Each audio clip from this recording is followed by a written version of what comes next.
everybody, I'm Jerry Paul and I'm an indie author and welcome back to my channel. I write young adult fiction across a variety of genres, and if you think that might interest you, then think about subscribing below. So today we're going to do what we usually do around this time of month, and that is talk about what I've been up to over the past month. We're going to split it into three categories: work, health and miscellaneous, and starting with work.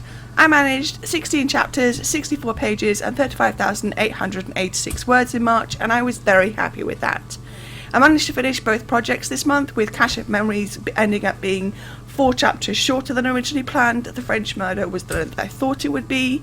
Getting to the end of both of them meant that I could spend a few days planning the next 2 books in my queue, and I'm really looking forward to starting both of them in April. Revision wise, I spent the month going through Invisible and found that it's in good shape. The plan is still for it to go to the editor on May 1st, and I'm hopeful that the process will be slightly easier this time around. I got a lot of work done. I picked up a few other projects and spent some time brainstorming them during my downtime, and I hope that eventually I'll be able to get back to them for some revision or drafting like I talked about in March. I'd like to, when I finish the current series I'm writing, take some time off drafting and just get some of my backlog into a better shape. I talked about this in a video which I will link up in the cards. Because I finished Cache of Memories earlier than planned, this meant that I had additional 4 days off, and after COVID last month, I really needed that downtime.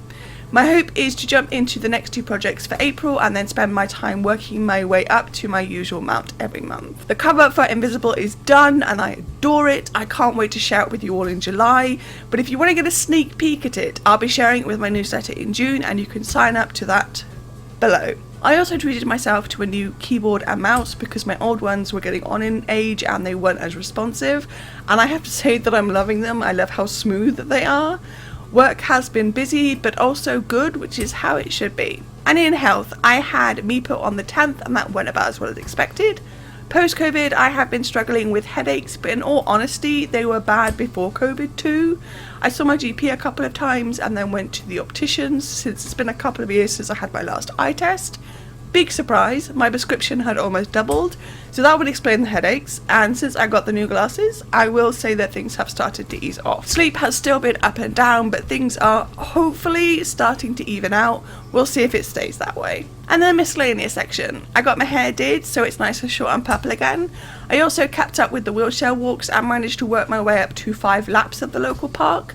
We've gone every time this month, even during the snow and a few rain showers, though none of them have been too bad.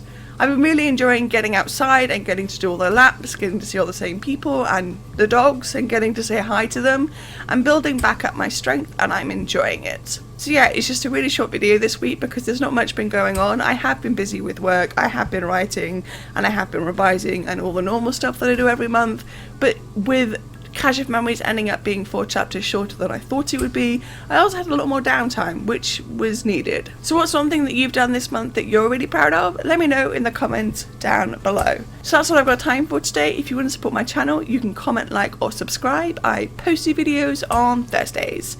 You can find me all over social media, and my books are available everywhere, and you can also sign up for my newsletter. And don't forget to pick up Crumbing Chronicles: The Second Pang, which is the second in a young adult urban fantasy series.